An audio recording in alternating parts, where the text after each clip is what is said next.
একজন সাবেক ছাত্রলীগ নেতার কাছ থেকে ও যে আইডিওলজি বের করতেছে এর চেয়ে কিছু বেটার আসলে আমরা আশাই করি না।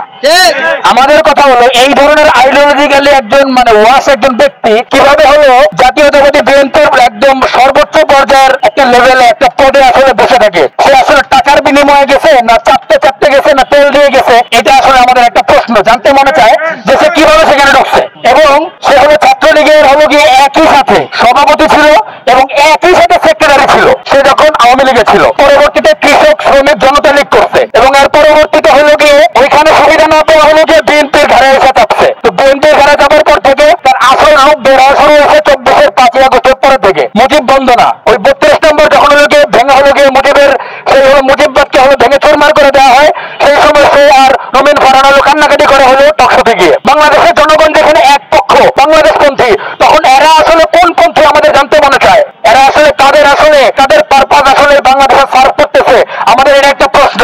সুতরাং বলতে চাই এই ধরনের মুজিববাদের দালাল আওয়ামী লীগের দালালদেরকে কোন রাজনৈতিক দলে স্থান দেওয়া হলে আমরা আসলে তাদের বিরুদ্ধে কঠোর থেকে কঠোর অবস্থান নিতে বাধ্য হব।